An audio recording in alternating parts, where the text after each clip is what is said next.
folks, and welcome to the stream. My name is Mike D'Angelo, aka that Tellest guy. I am once again doing some streaming downstairs today because it is way too hot upstairs and the air conditioner couldn't handle it. So we decided to forego whatever we were doing up there and just do maybe a quick episode down here and just take a couple of looks at some of the stuff that we've been working on. This actually is one of our partner maps. This is Abandoned Building or Abandoned House from Knightly Lore Maiden. This is the third map that she's done with us. As you can see, very busy map.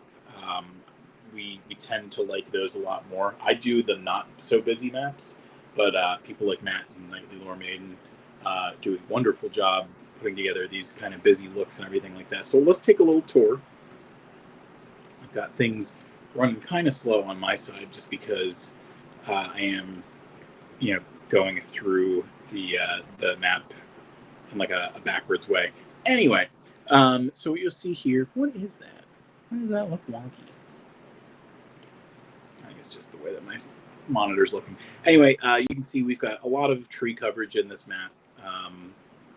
We've got two paths that bring you to the potential entrance to the building. This one is kind of markedly blocked in a couple different ways. So I did a variant where that's not the case, and you can kind of go through. What do we got here? Minier. We got some boobies. I did go through and do a couple of variants myself, but as you can see, like I'm still finding some new stuff on my own. One of the things that I had to do was we tend to, a lot of times on this channel, kind of go in and resize things because a lot of people don't realize when they're looking at these maps and they're putting the tiles down that it's 5 feet across one of these tiles. And we had some bunnies that were, if this bunny is the 38 now, he was like an 80 before. So that bunny is more than 5 feet big, and they have Flemish hairs. That's not to say that those don't exist, but that bunny in this case is not a Flemish hair. Other things like the furniture inside the house we had to change and stuff like that. But if those are like the kind of changes that I need to make in these situations, it's not too shabby at all. I'm very happy with what we've got to do. Say what? What you got going on, Matt? Did you just want me to say what? Knightly Lore Maiden does a really good job making things pop. So we've got like all the cobwebs and everything. We've got the broken stuff. We've got a lot of ripped up, torn things. And she's got this little like top layer brush stroke here that's making things look all like mildewy and gross and stuff. Yes, you did get me to say it. And you can see it like on the floors and stuff. It's very apparent on like the furniture with like the white cloth and stuff like that. But you do see it on the floors, things like that. The other variants that we have, I mentioned that like I cleaned up the path in one of these. I also did kind of the opposite. The path is still clean, but we have a version of the map where like it's all waterlogged and everything, like after a big rain. And then we've got one that just kind of looks a little bit more gloomy. Not necessarily like nighttime or anything like that. Oh, wait a minute. I found him. A huge bunny. So this is one that I didn't change. 104. This guy is huge. Let's bring him down to the appropriate size. That is a regular bunny size. I'll put him there. I'm going to leave him on the variants, and it'll be a fun thing for people to find. A huge bunny. And we're going to take this as a hydration break. That reminds me. I need to turn the speakers on. And the reason that I need to put the speakers on is because we need to do a button very soon. So I think as far as this map goes, especially considering I didn't really have to do anything with it, I think we can safely say that this one is completed. I don't know if any music is coming through. Can you check that, Ram? No music? Oh, I know exactly what happened. Yeah. I had a power outage in that room earlier today, and that caused an issue. Well, we'll turn that off for now. No fanfare music for today. Now, I loved your do things. Let's see if I can get this darn thing to come up.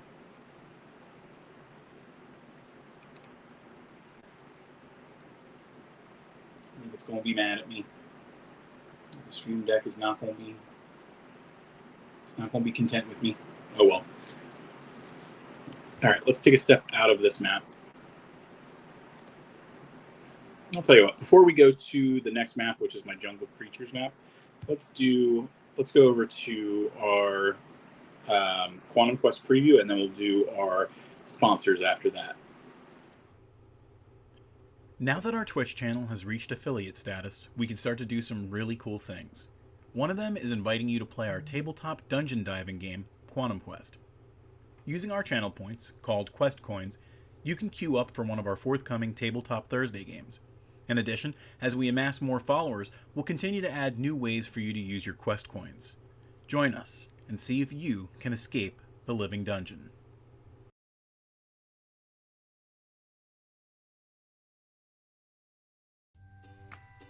And now, a word from our sponsors. Threads of darkness and light into one great story, Liam Lombard makes a beautiful tapestry of his tale, The Calling, the first book in the Faram's Mysteries series. A wonderful debut, this book presents well on all fronts, whether you're looking for great frenetic action sequences or cooler, introspective moments with rich detail and attractive prose. It all takes place in a captivating land which is falling to rotten ruin, making for an interesting backdrop that's unlike what many have experienced. Held up by a pair of catching characters, there is a lot to appreciate in Lombard's first release. If that has caught your attention, be sure to check out our upcoming promotion for Liam Lombard's book, The Calling, at Tellest.com. Take elements of a treasure-hunting road trip, foreboding dark magic, and swashbuckling adventures on the high seas, and you've got a recipe for David Smith's debut historical fantasy, Raise the Flag. With prose that will immerse readers and an alternate history of pirate escapades ripe for exploring, this book is captivating throughout. A great cast of characters and enjoyable settings round out the components necessary to make this an addicting read. And though it's presented as a standalone adventure, there are enough ways forward to create a sprawling world of additional pirate tales. If that has piqued your interest, don't wait. Check out our promotion for David Smith's entertaining story, Raise the Flag, on Tellest today.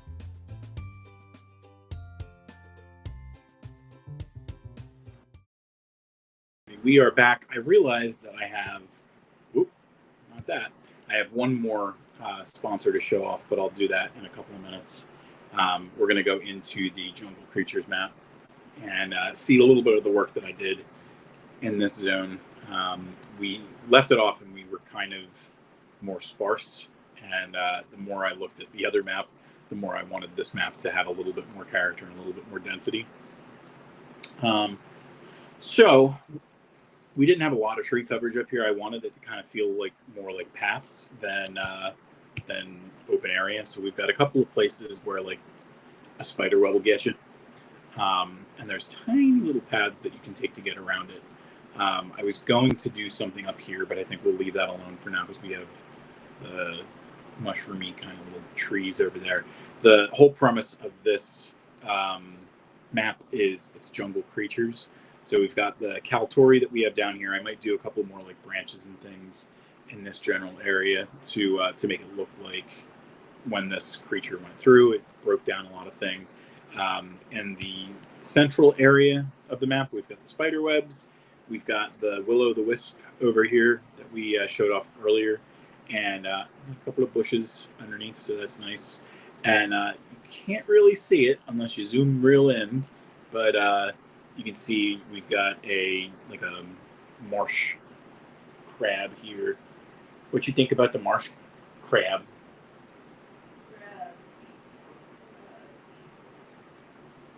Is it going to turn into a kitten? Yes, it will turn into a kitten. We watched a Reddit post yesterday with a really lovely prank. So those are our 4 point of interest things in this map.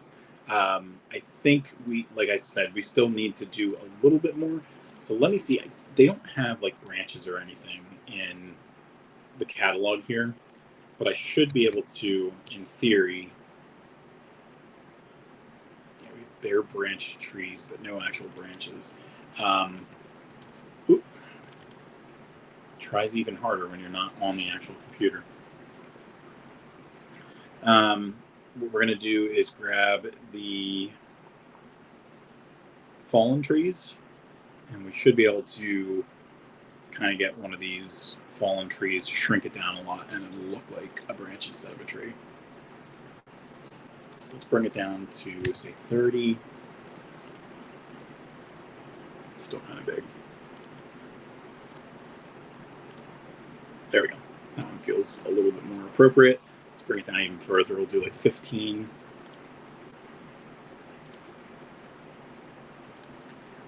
And we're going to change it to be the same color as the other one. So if we compare it to this one was 159, 8, and 91.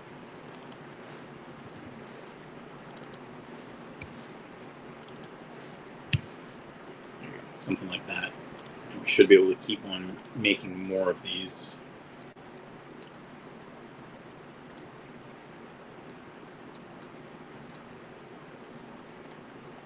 And we want to make sure that they're under the trees. So that's good.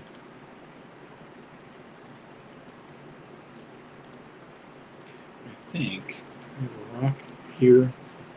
We do. That doesn't need to be above the tree.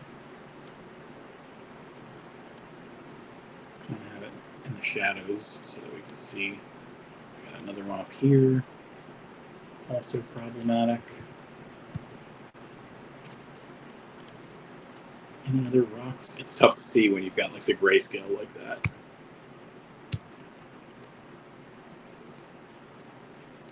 Make sure that there's none any other places.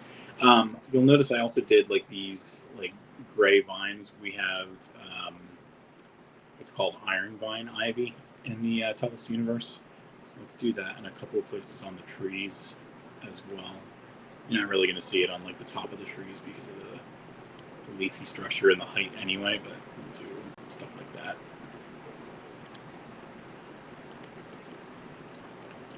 And maybe a little bit on the stump.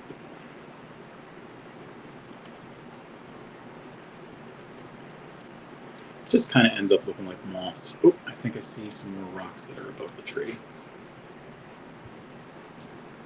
Scooch that out.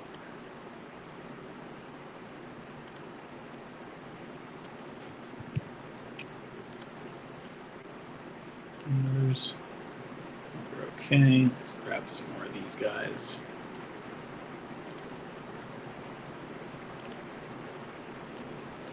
And I don't want to go quite that large with it. That's nice.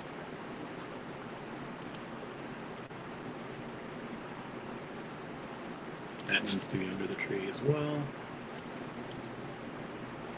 But not the rock. Which means we need to make the rock lower. There we go.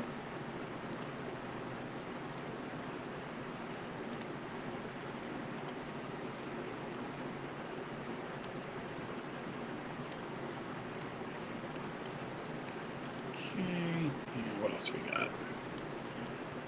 Another stump down here.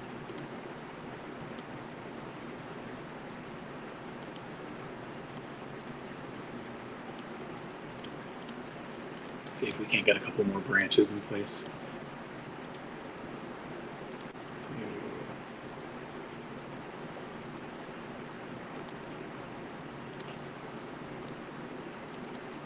And that needs to come down a little bit too. Layer or so. And let's go even crazier with it at this point. We'll do even smaller branches. Not quite that small.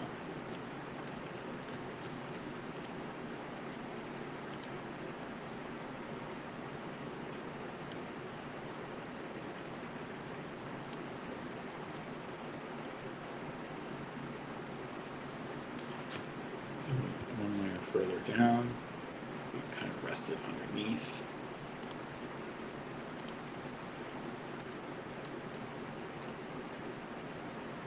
I think we need a couple of other plants that look a little more like foliage. That's turned to stone.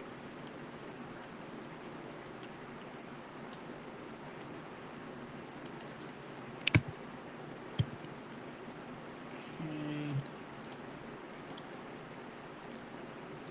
Let's go and get some. You know, we have the kind of fern-looking plants over on the left, so we can use these. Let's bring it up to 30.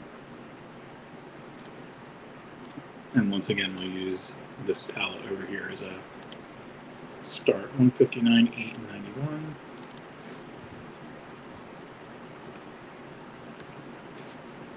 No, you don't want to play nice? Alrighty. 8 and 91. Throw a couple of these out there.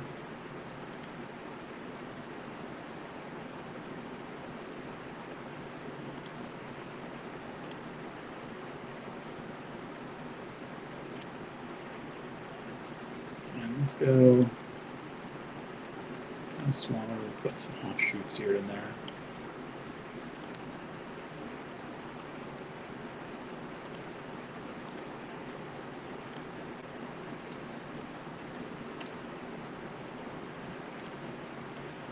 While we're at it, let's go into our brush layer, we'll find this gray, and we'll do another couple passes, because I feel like it looks a little too green in certain places over here.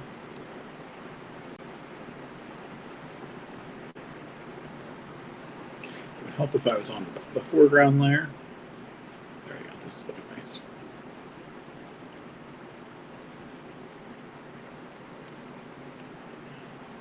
Here as well.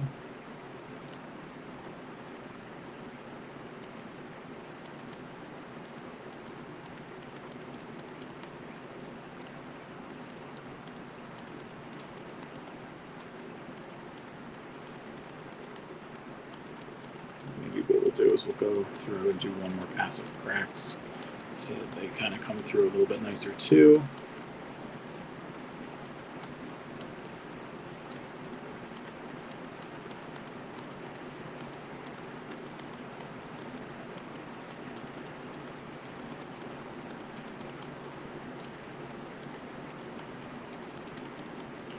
Nice thing is this is like the third map in my jumble zone, and it kind of splits off in two directions. So as we go further down, we can kind of split it down the middle, and then everything to the east can be this kind of special tweak on this zone.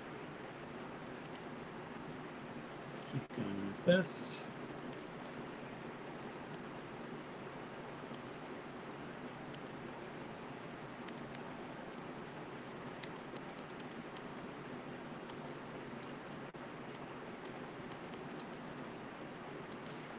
Do one pass of the little ones too.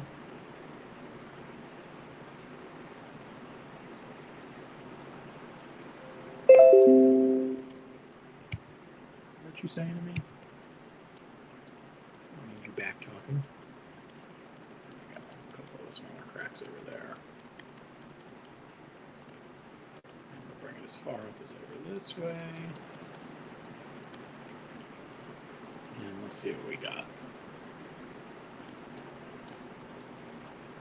I think it looks pretty cool. I might still add a couple of things here and there, but I think for now, 201 changes is a decent amount of changes. What you looking at? Your map. My map? All right, we're gonna try and do something a little different. Give me 1 second, since that's saving anyway. I have got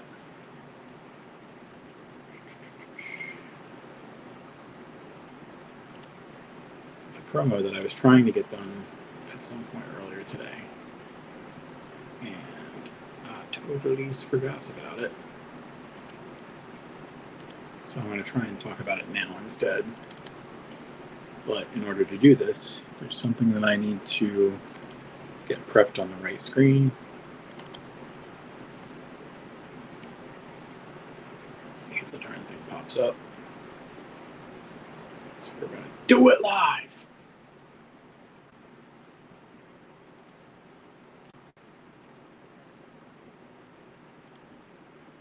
All right. Got a fun little 3D cover coming over your way. Scooch that in place. And let's bring up our read up. I already did the write up. Now I have to do the read up.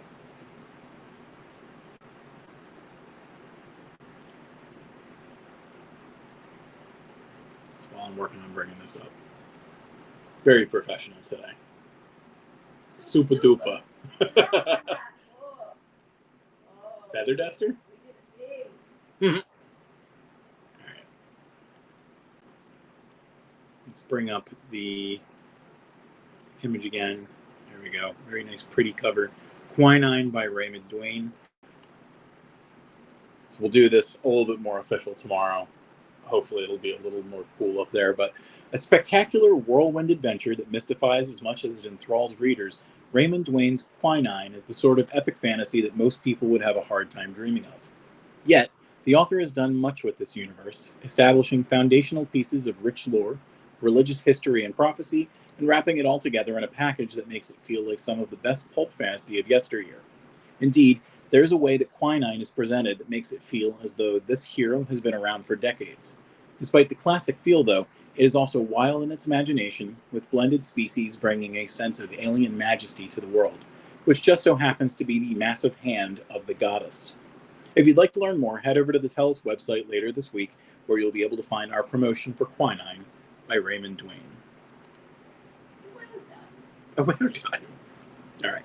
Let's, as far as we know, let's do the map completed image one more time. We've got more coming to you, I think, either later this week or early next week from our other partner, Becca Tigers, but that's technically 3 maps in one, so I need to make sure that I go through all the things first, make sure that everything is presented the right way. We still got a couple more minutes, so let's head back over to our Sarah Moore Rider Ring entrance, and let me bark.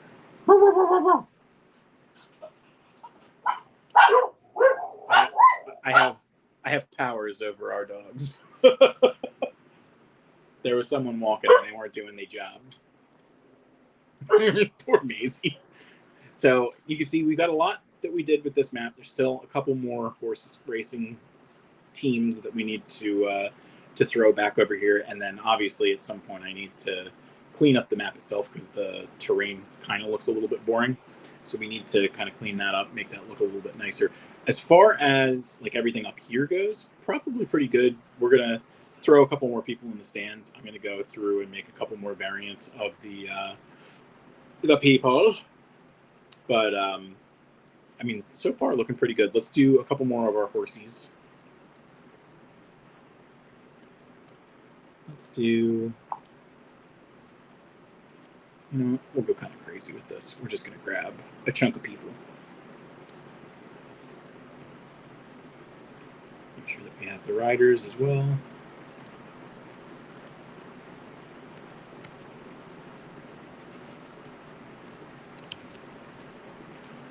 No one's going to notice. However, that horse is way too close to the people. I'd be scared.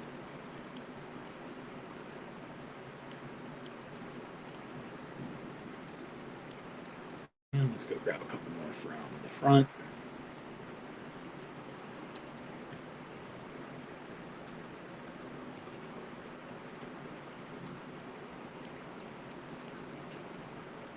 Let's see.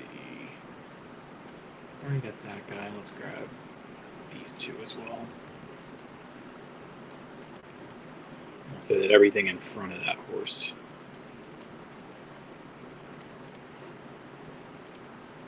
is people who started the race. Let's just throw this guy over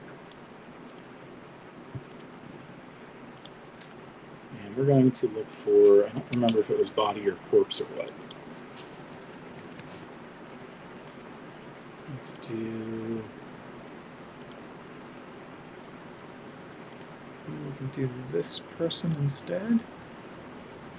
Yeah, they don't look too far off. They could be a rider. So let's do 30. They still look like they might be a little too big, so they're supposed to be a jockey. Throw them down to 25. Crushed by Day Horse. And that will be the scene of the crime. All right, let's do a group of the other horses, and that way we can hide them as we need to.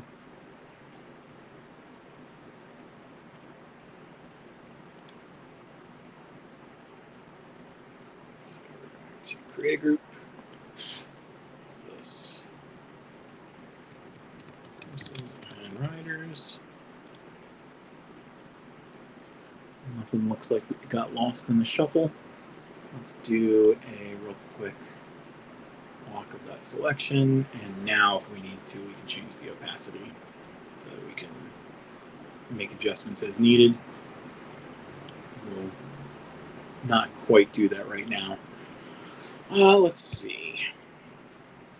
Oh, Ricky says, what is the event going on? So this is an event called, I guess it's just called The Ring. And it's like a massive race course that goes around like this city that sits on top of this mesa, and this is all the stuff that's at the bottom. So like once a year they do this event, and all these people are turned out to watch this event take place. So we've got a couple of, you know what, we don't have a lot of children up here in the stands. Let's do a couple more of them. I think maybe the reason that we didn't do it is because we don't really have a lot of the variants for the kids yet. Maybe we will leave that, and that'll be part of the variants that I have to make. Yeah, like I said, we're going to have to, at some point, clean up the ground itself, because right now everything is way too... It's too consistent, and as much as I like consistency, nature is not very consistent.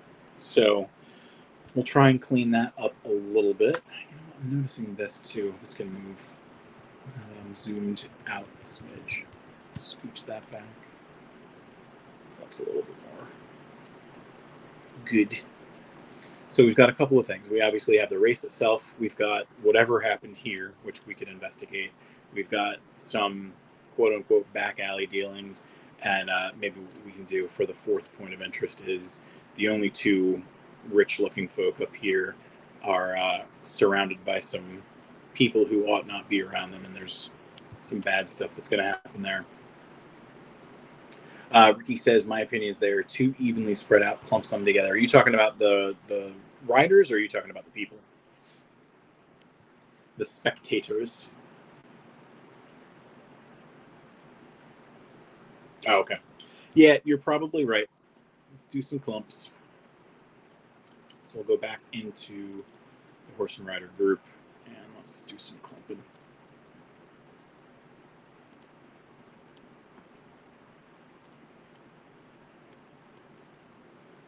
You don't want to put the horsies too close together, because they do like to kick each other in the face.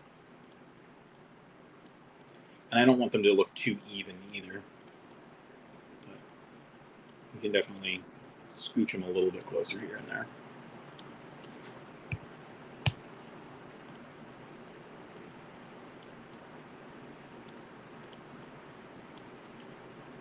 Just have way more horses. And you'll see I've got something that's definitely wrong, because red hair is way out there in the back. I mean, not way out there, but far enough back where it's problematic. Red hair is supposed to be the fastest horse there is. Let's put the unicorn up a little bit closer too.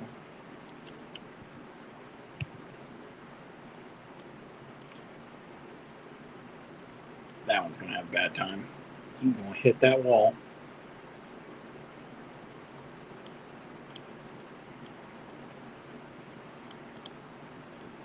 You know, the whole kind of concept of this race is it's supposed to have already started.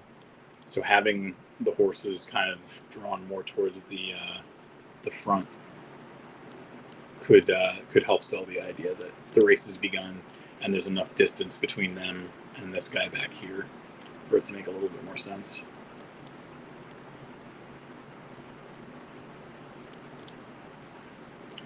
Scooch all y'all up, and then we'll continue making changes.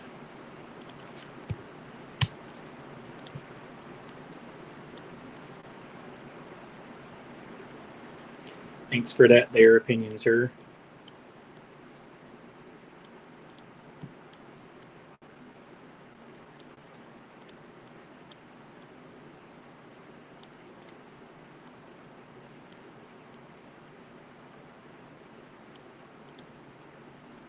Say this guy isn't doing as poor as we thought he was in the beginning.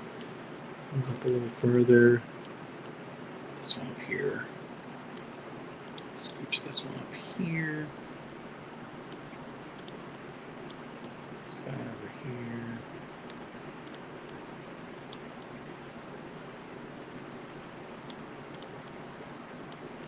This guy up a little bit too. All right, what you thinking, Ricky? That look a little better overall?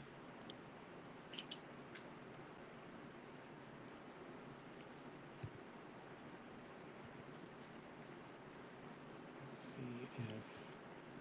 Oop. He's okay. All right, let's see if we can't figure out some way to do... I'm going to try and see if we can do maybe people who are rushing out to investigate what happened there. Maybe we can get a guard or two.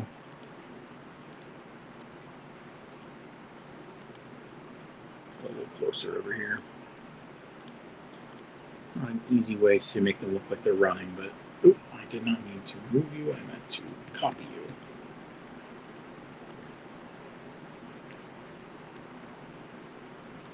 These two guys are going over there. Matt says, oh, Ricky says, think of how traffic moves down a street. Matt says, are they at the start or actively racing? I think at this point they're already kind of started. And you know what? To that point, maybe some of them should be past the starting block, so to speak. Where is our group?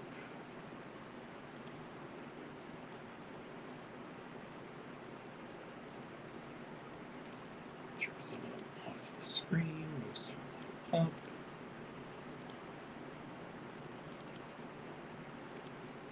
Oh, gotta get the rider too. And I definitely have to make sure that the signage... What you grumbling about?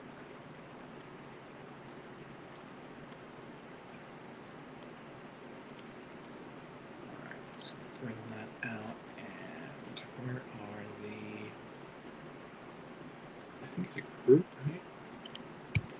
We've got, you could make the fog stamp brownish to show dust kicking up. I mean, they're not just starting the race, but I mean, it is, like, this is the start of the race, and they should just be in motion now. Of course, it's round, and maybe along one side. Yeah, this is, like, right at the start of the race, so, like, this mesa is huge. This is kind of like the starting... I don't know if they have guns. The starting gong just went off. Let's grab these guys and make sure that they are a little higher up. Matt, you have a good idea regarding the dust clouds being kicked up. We can do something with that. That looks pretty nice. Okay, got that. And let's go to our clouds. I can't remember if it's this cloud that we used. I feel like it is.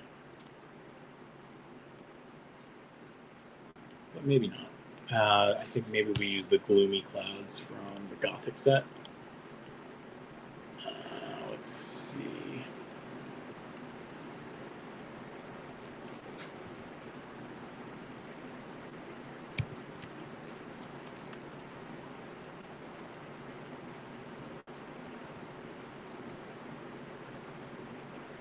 Where you at, gloomy clouds? Load faster.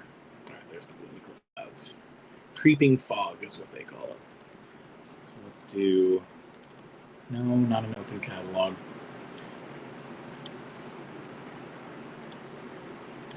So we've kind of done this before with like our sandstorm variants and our Oasis maps. It's something like that, perhaps. I feel like maybe we gotta have it underneath the horses. Well, above to start is not a bad idea because I should be able to group them together nicer after that. Got some random stamps.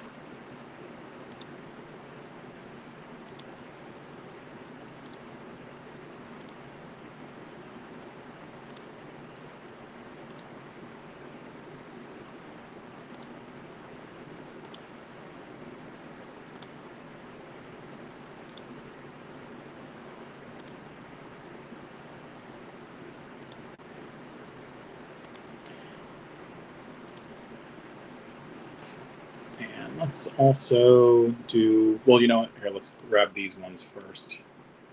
Group them together.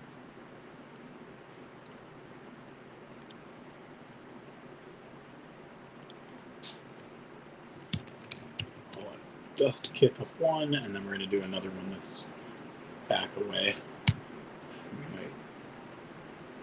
There we go. Cool, cool. Ricky says, what about a cone-shaped spell effect for the dust? You know what? I'll look for that too, and that might be able to be something that we use individually for the horses. But I wanted to check this out first and see if it looks better. Yeah, it definitely needs to be above. But I think what we can do is maybe we mess with the opacity a little bit.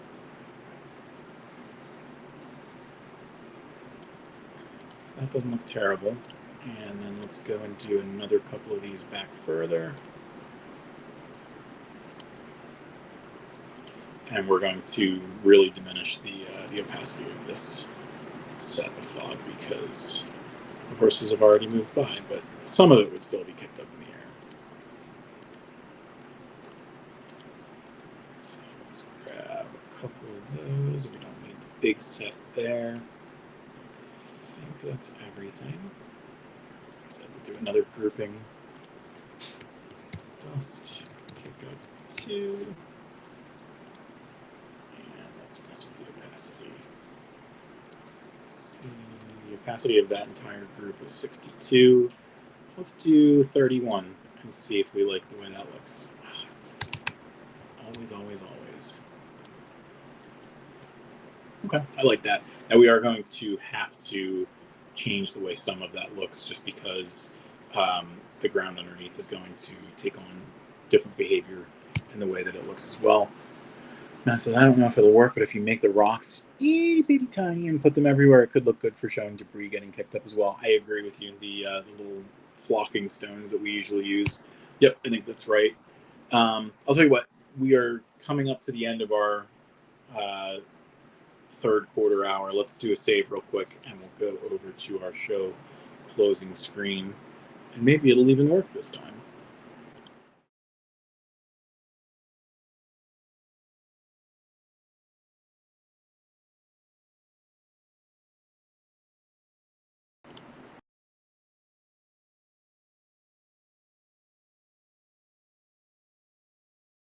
I'm vocalizing.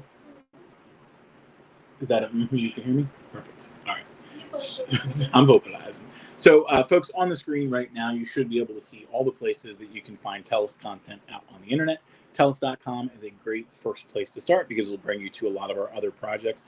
We have 2 premium sites that you can go to. Patreon.com/Tellest is where you can get digital versions of our battle maps, and on Tuesdays and Thursdays, you can see art posts that we put up on the Tellest website. Tomorrow on Patreon, we'll likely get the abandoned house map that Knightly Lore Maiden put together for us. And I think probably next week we'll get the Jungle Creatures map up. We might be able to pull together by Friday, but who knows for sure. The other place that you can find us is tellest.etsy.com. That's where you can find physical versions of our battle maps. They are on nice 18 by 36 inch polyester game pads. They're really nice quality. You should check them out. Some other places that you can find our stuff. TikTok.com/@WeirdWitchWands is where you can find Rihanna's one-of-a-kind handcrafted magic wands. They're like sculptures on a stick. We also have another TikTok channel for our world-famous doggies. TikTok.com/@TalesOfTellest is where you can find Luna, Maisie, and Zelda. Maisie was the one who was grumbling earlier, and they were both barking at the man who I barked at across the street. Sorry, fella. We also have 2 places that you should find our videos on the internet. YouTube.com/@WorldOfTellest is where you can find the videos after they got knocked off of Twitch after the prerequisite amount of time. But twitch.tv/ThatTellestGuy is where you can find us live and earn quest coins for our Thursday games of every other Thursday games of Quantum Quest Live. Our next game is next Thursday, August 1st, and we're still looking to figure out who our guests are going to be for that game, but we'll have that to talk about very, very soon. In the meantime, that'll be it for today. Thank you, everybody, for tuning in, and I'll catch you next time. And I miss you.